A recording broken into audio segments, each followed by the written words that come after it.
Hello மக்களே, welcome to my channel. இன்னைக்கு எந்த வீடியோ பத்தி பார்க்க போறோம்னு பாத்தீங்கன்னா, நாங்க எல்லாரும் வெளியே தான் கிளம்பிட்டு இருக்கோம். அக்கா, மாமா, அண்ணா, அண்ணி, நான், எங்க வீட்டுக்கார், அப்புறம் பசங்க, நாங்க எல்லாரும் சேர்ந்து மூவி பார்க்க தான் வந்திருக்கோம். ஆனா எந்த மூவின்னு பாத்தீங்கன்னா, ஜீவா நடிச்ச படம் ட்ரிபிள் டிக்கு தான் வந்திருக்கோம். பட் நாங்க போறதுக்கு முன்னாடியே மூவிலாம் ஸ்டார்ட் பண்ணிட்டாங்க. நாங்க ஆல்ரெடி லேட்டா தான் வந்திருக்கோம். கரெக்டா வந்து பாத்தீங்கன்னா இந்த சீனுக்கு தான் நாங்களே உள்ளேயே என்ட்ரி ஆனோம். அதுக்கப்புறம் எல்லாருமே ஜாலியா ஃபன் பண்ணிட்டு மூவி பார்க்க ஆரம்பிச்சிட்டோம். நாங்க எல்லாருமே சேர்ந்து இது வரைக்குமே வெளியே வந்ததுல ஒரு மூவிக்கோ பார்க்குக்கோ எந்த ஒரு இதுக்குமே வெளியே வந்ததுல இதான் ஃபர்ஸ்ட் டைம் வெளியே வந்திருக்கோம். ரொம்ப ஹாப்பியா இருக்கு. அது மட்டும் இல்லாம மெமரிஸா இருக்கட்டும்ன்றதுக்காக நானுமே வீடியோ கிளிப்ஸ்லாம் எடுக்க ஆரம்பிச்சிட்டேன். நெக்ஸ்ட் வந்து பாத்தீங்கன்னா இன்டர்வல்ல விட ஆரம்பிச்சிட்டாங்க. நாங்க அதுக்கப்புறம் போயிட்டு ரெஸ்ட் ரூம் போயிட்டு வந்து அதுக்கப்புறம் பசங்களுக்கு பாப்கார்னும் வாங்கி கொடுத்துட்டு நாங்களும் மறுபடியும் உள்ள போயிட்டோம். அது மட்டும் இல்லாம எல்லாமே ஜாலியா ஃபன் பண்ணிக்கிட்டு சின்ன குழந்தைங்க மாதிரி தான் விளையாண்டுகிட்டு இருந்தோம். அதுக்கப்புறம் பாத்தீங்கன்னா மூவியும் முடிஞ்சு நாங்களுமே அங்க இருந்து கிளம்ப ஆரம்பிச்சிட்டோம். சரி ஓகே, நம்ம எங்க போலாம் அப்படின்னு சொல்லிட்டு யோசிச்சுக்கிட்டே இருந்தாங்க.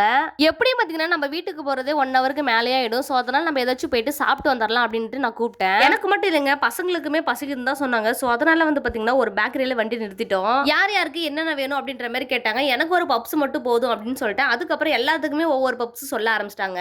நெக்ஸ்ட் வந்து பாத்தீங்கன்னா நாங்க எத்தனை பப்ஸ் சாப்பிட்டுருக்கோம் அப்படின்றத கவுண்ட் பண்ணி நாங்க வந்து கவுண்டர்ல சொல்லிட்டோம். நெக்ஸ்ட் வந்து பாத்தீங்கன்னா மாமா சொன்னாரு வேற ஏதாவது சாப்பிடுங்க அப்படின்னு சொன்னாங்க. ஃபைனலா வந்து பாத்தீங்கன்னா ஒரு டீயோட நாங்களுமே முடிச்சுக்கிட்டோம். இன்னைக்கு வெளியே வந்தது ரொம்பவே ஹாப்பியா இருந்தாலுமே ஒரு பக்கம் கொஞ்சம் கஷ்டமா தான் இருந்துச்சு. ஏன்னு பாத்தீங்கன்னா மழை வந்து பொழிஞ்சுக்கிட்டே இருந்துச்சு. எங்களால கொஞ்சம் கூட என்ஜாய் பண்ண முடியல. அதுக்கப்புறம் நாங்களுமே அங்கிருந்து கிளம்பிட்டோம். வீடியோ பிடிச்சிருந்தா லைக் பண்ணுங்க, ஷேர் பண்ணுங்க, பெல் ஐக்கனை கிளிக் பண்ணுங்க, எங்களோட சேனலுக்கு சப்ஸ்கிரைப் பண்ணுங்க அண்ட் சப்போர்ட் பண்ணுங்க. Bye bye.